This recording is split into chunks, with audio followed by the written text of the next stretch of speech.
नमस्कार प्रिय छात्रों और छात्राओं, मैं प्रदीप कुमार आपके सामने आज हिंदी की पहली क्लास लेकर के उपस्थित हूँ।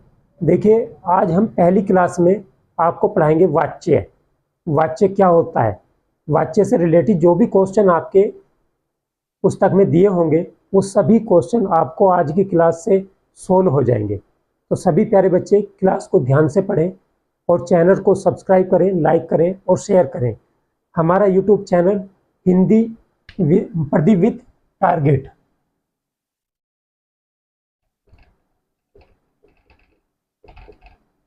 Pradeep with target.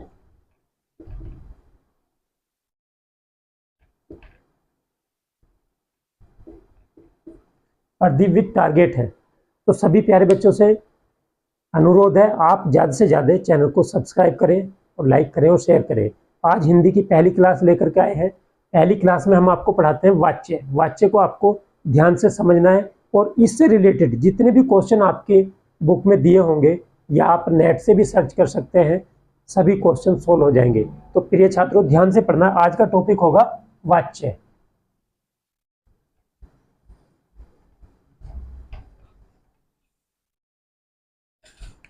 ये देखिए, वाच्य।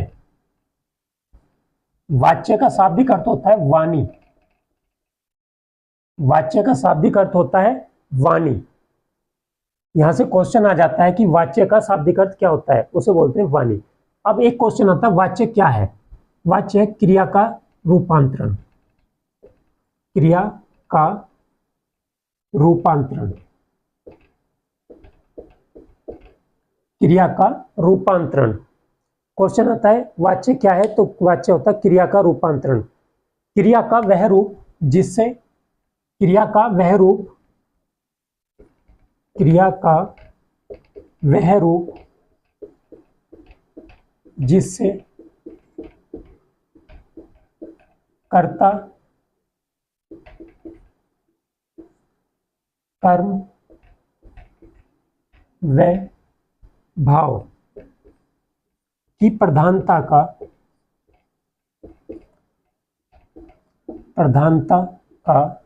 बोध होता है। बोध होता है, उसे वाच्य कहते हैं।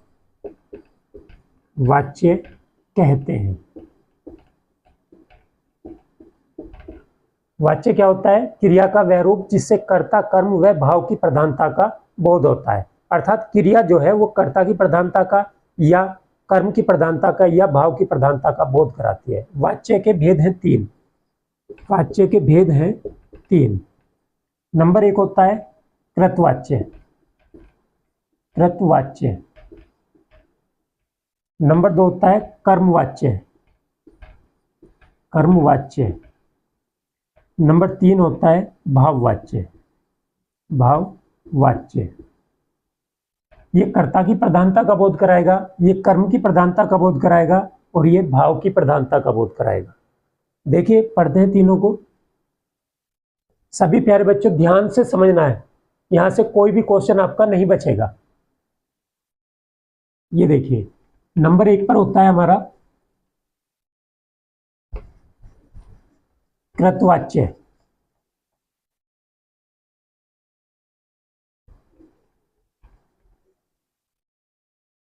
नंबर एक पर होता है कृतवाच्य। कृतवाच्य। कृतवाच्य क्या है? क्रिया का वह रूप क्रिया का वह रूप जिससे जिससे कर्ता की प्रधानता का कर्ता की प्रधानता का बोध होता है। बोध होता है, उसे कृतवाच्य कहते हैं। कृतवाच्य कहते हैं। अब देखिए, ये तो हो गई डेफिनेशन। यहाँ डेफिनेशन से भी क्वेश्चन आ जाता है कि क्रिया का वह रूप जिससे कर्ता की प्रधानता का बोध होता है, या क्रिया का लिंग वचन पुरुष कर्ता के अनुसार होता है, तो कौन सा वाच्य होता है? तो वो वाच्य होता है हमारा कृतवाच्य। कृतवाच्य, यहाँ से एक पॉइंट और ध्यान रखना, क्वेश्चन ये आ जाता है कृतवाच्य में जो क्रिया होती है वो किस तरह की क्रिया आती है? तो कृतवाच्य में अकर्मक और सकर्मक दोनों प्रकार की क्रियाओं का प्रयोग हो जाता है। ये देखिए, जैसे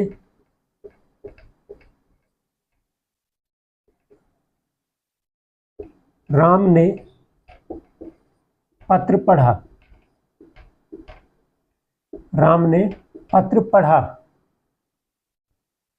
बच्चे नहाने गए, बच्चे नहाने गए।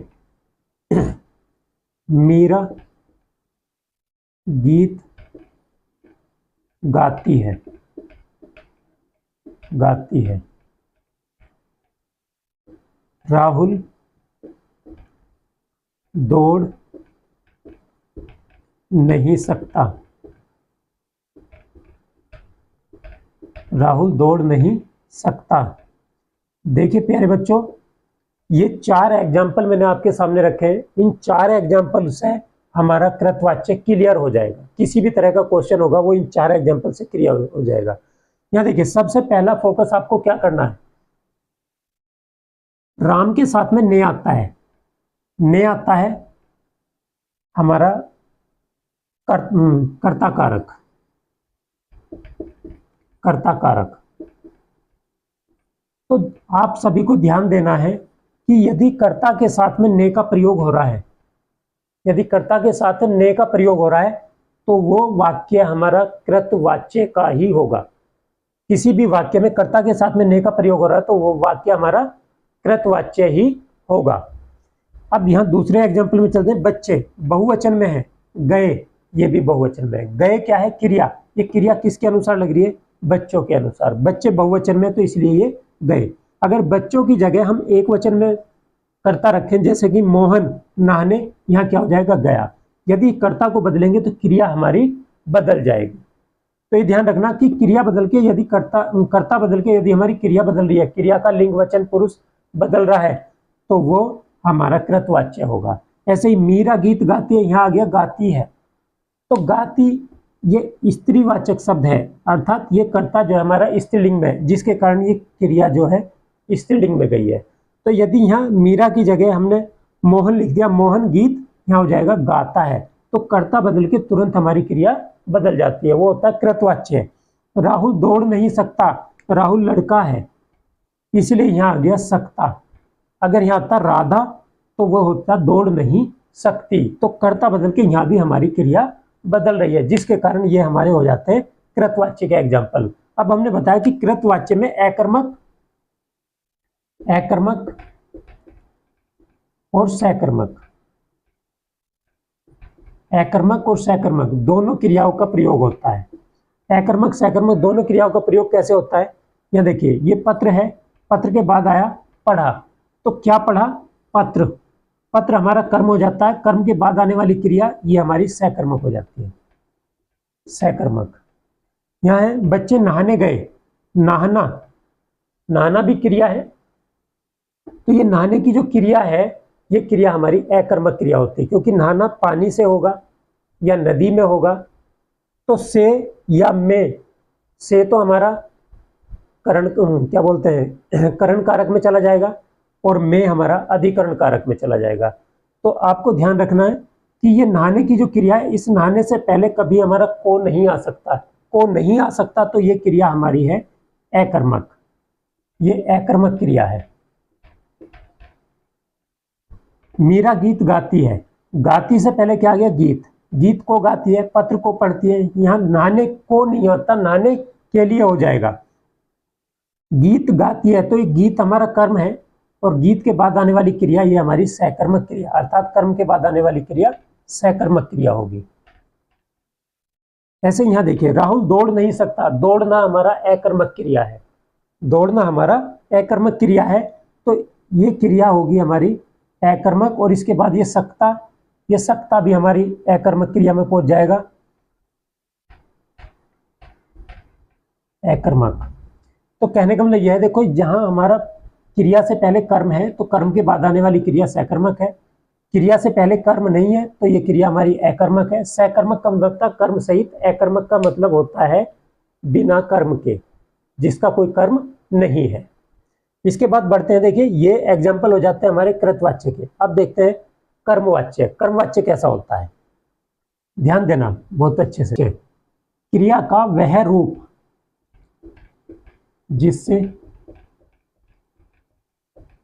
जिससे कर्म की प्रधानता का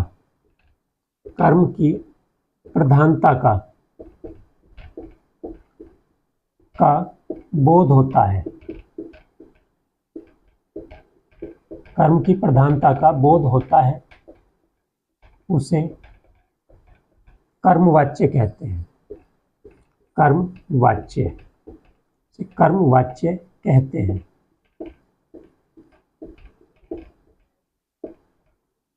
ये देखिए, और यहां पर आपको ध्यान रखना है, इसमें केवल सकर्मक क्रिया का प्रयोग होगा।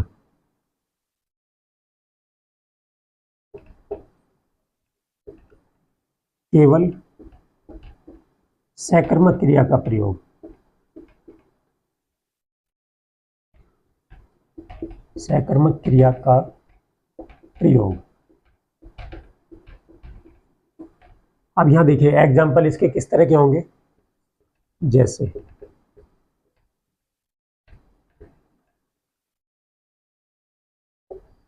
मीरा के द्वारा मैच देखा गया,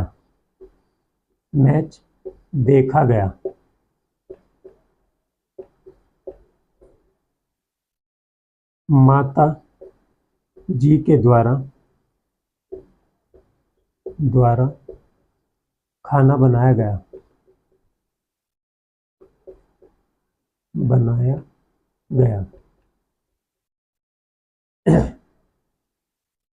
निबंध लिखा गया। देखिए ये 3 एग्जाम्पल है। इनमें सबसे पहली पहचान क्या है, कर्मवाच्य की पहचान आपको के द्वारा, इसका ध्यान रखना है। लास्ट वाक्य में हमारा के द्वारा नहीं है, हमने लिखा निबंध लिखा गया, तो इसमें हमने कर्ता को छिपा दिया, तो कर्ता के द्वारा ही निबंध लिखा गया है। कहने लगे मीरा के द्वारा निबंध लिखा गया, तो निबंध लिखा गया तो किसी के द्वारा तो लिखा गया होगा।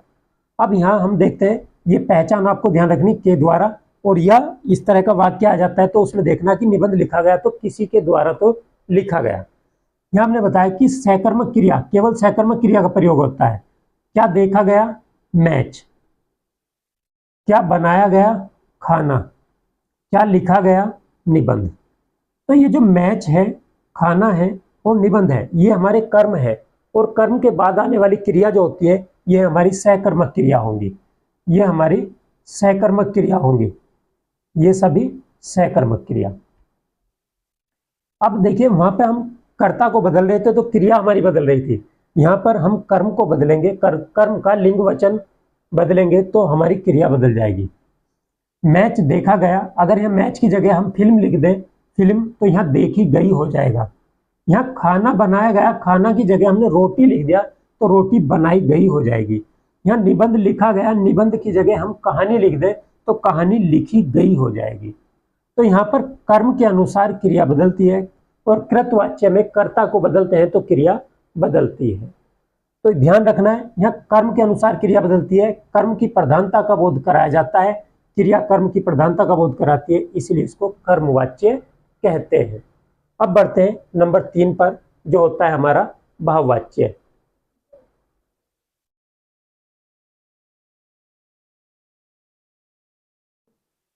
देखिए नंबर 3 है हमारा भाववाच्य।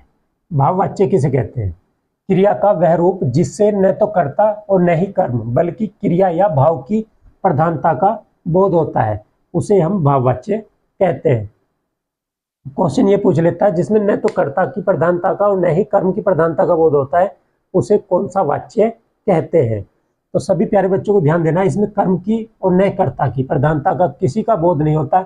इसमें या तो क्रिया की प्रधानता का और या भाव की प्रधानता का बोध होता है। इसमें नोट पॉइंट है, इसको जरूर ध्यान रखना। यहाँ से आपको बहुत अच्छे से पहचान में आ जाएगा कि भाववाच्य क्या है।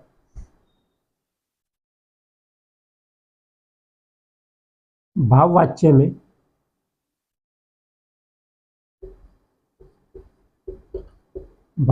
में कर्म नहीं आता, कर्म का अभाव होता है।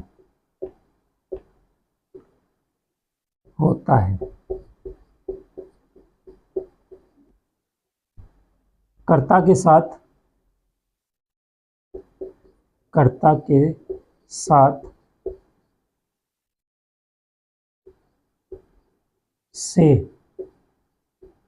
का प्रयोग होता है,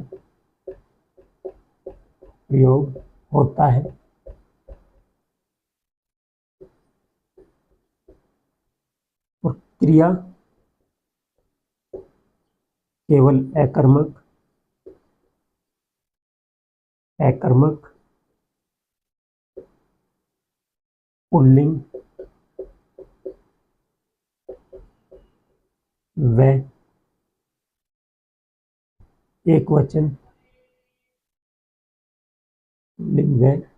एकवचन में होती है।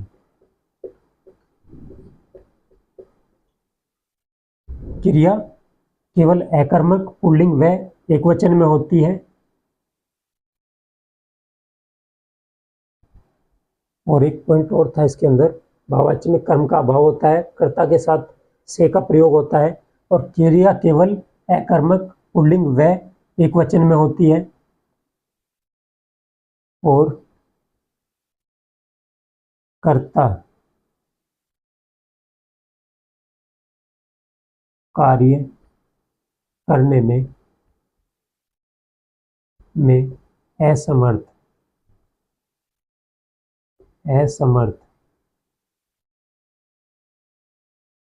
होता है। तो ये पहचान आपकी बहुत ही इंपॉर्टेंट है। यहाँ से आपको भाववाच्य को पहचानना बहुत आसान हो जाता है। देखिए, भाववाच्य में कर्म का अभाव होता है, अर्थात इसमें कर्म नहीं आएगा, क्योंकि क्रिया अकर्मक है तो कर्म का अभाव होगा, कर्म नहीं आएगा। कर्ता के साथ से का प्रयोग होगा, कर्ता के साथ में से का प्रयोग अवश्य मिलेगा। क्रिया केवल अकर्मक पुल्लिंग व एकवचन में होती है, अकर्मक होगी, पुल्लिंग में होगी और एकवचन में होगी, और कर्ता कार्य करने में असमर्थ होता है। और इस वाक्य का भाववाच्य के जो वाक्य होंगे उनमें कर्ता को कार्य करने में असमर्थ दिखाया जाएगा। देखिए, अब बढ़ते हैं इसके एग्जाम्पल पर। एग्जाम्पल क्या कहते हैं?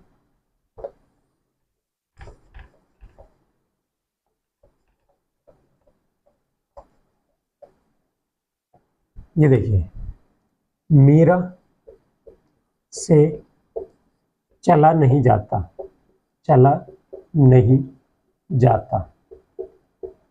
मीरा से चला नहीं जाता। यहाँ देखिए, हमने बताया कर्ता के साथ में से का प्रयोग होगा, से आ गया।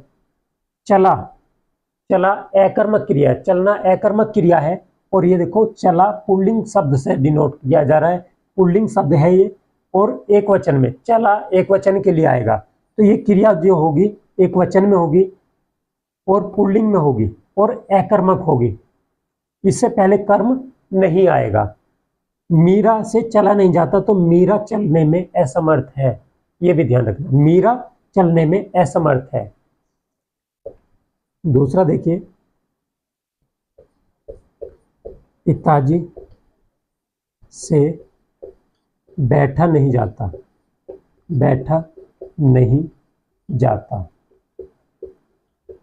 तो ये बैठा अकर्मक क्रिया है, पुल्लिंग में है, एकवचन में है, और कर्ता के साथ में से का प्रयोग किया गया है। देखिए, नहीं जाता क्या, चला, नहीं जाता क्या, बैठा, तो ये क्रिया जो है, क्रिया की ही प्रधानता का बोध कराई जा रही, ये क्रिया इस क्रिया की ही प्रधानता का बोध कराया जा रहा है। और जब कार्य करने में कोई व्यक्ति असमर्थ है तो वो अपने भाव को प्रकट किया जा रहा है, मतलब उसके भाव को प्रकट किया जा रहा है कि वो चलने में असमर्थ है, वो चल नहीं सकता, या मतलब वह उस मतलब मीरा से चला नहीं जाता, अगर सकता आ जाए तो वो हमारा कृतवाच्य में चला जाएगा। देखिए एक इसमें पॉजिटिव सेंटेंस भी होता है, जैसे कि अब सोया जाए, सोया जाए।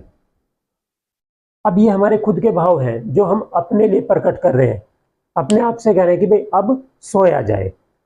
तो इस तरह के वाक्य जो होंगे हमारे, ये हमारे भाववाच्य के होंगे। कर्ता के साथ में से का प्रयोग मिलेगा, क्रिया अकर्मक एकवचन और पुल्लिंग में होगी, और कर्म का यहाँ अभाव होगा, और कर्ता कार्य करने में असफल होगा। तो प्यारे छात्रों, ये हमारा वाच्य का टॉपिक था। एक इसमें छोटा सा टॉपिक आ जाता है, पॉइंट आ जाता है कि वाच्य में क्रिया के कितने प्रयोग हैं। वाच्य में कर्ता कर्म व भाव के अनुसार क्रिया के 3 प्रयोग हैं। वाच्य में क्रिया के प्रयोग ये होते हैं 3। नंबर 1 होता है कर्तृप्रयोग, कर्तृप्रयोग। नंबर 2 होता है कर्मणी प्रयोग, कर्मणी प्रयोग। और नंबर 3 भावे प्रयोग, भावे प्रयोग।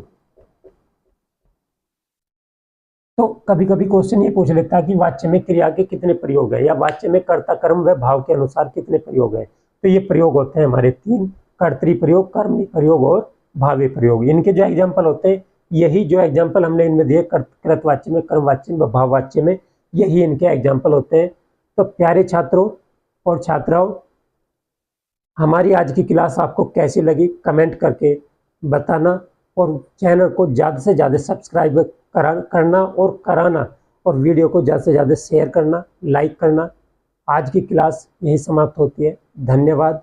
कल फिर मिलेंगे और बढ़ेंगे एक कदम सफलता की ओर। जय हिंद, जय भारत।